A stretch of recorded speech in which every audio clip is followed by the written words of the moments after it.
Hey guys, so our girls in Beverly Hills are back. Let's see.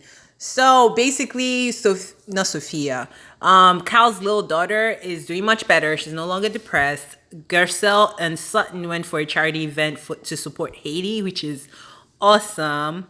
And Crystal is basically redoing her basement, costing $500,000. But I'm sure everyone knows the economy is kind of crazy. Building parts are taking forever to be delivered, so it's taking longer than expected.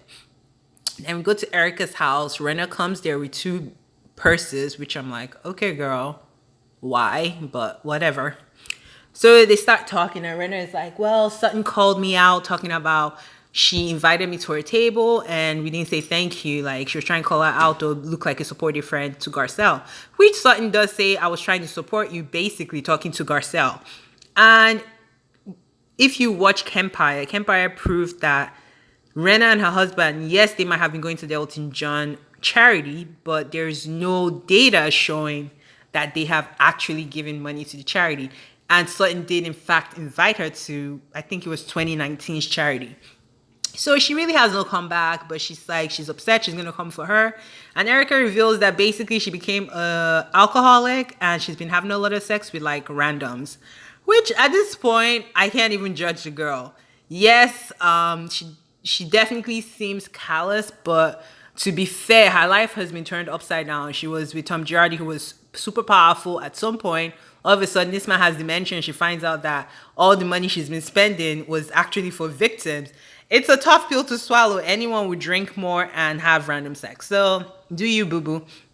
Then we go to Cal and Sutton. And Cal is, this is after Dorit's house get broken into, which I'm like, I did watch the video when it happened, but I'm like, all that glass shattering, she didn't hear it? I don't know. Something seems fishy. And she was on Watch What Happens Live. She said they haven't cut the guys. But back to Cal and Sutton. And she's like crying. She went to her investment property, sat down there and started crying, waiting for Sutton to come over. I'm like, girl, you are fake as a $3 bill. Like, girl, bye. And Sutton comes in looking at her like, fake as hell. And Sutton and Dorit, I guess they're not really getting along. So she said the whole thing sounded like a movie, which is code for something is fishy, right? Because one, there were all those cameras. I have a Ring doorbell, and if you do come in front of it, it definitely alerts you. But maybe she was deep in sleep. I don't know.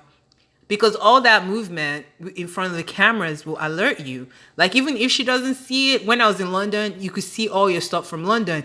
PK would have seen it. So it just, I don't know. I don't want to say she was lying, but it seemed very weird. But she seemed shaken. All the girls come to support her, except Sutton at this point.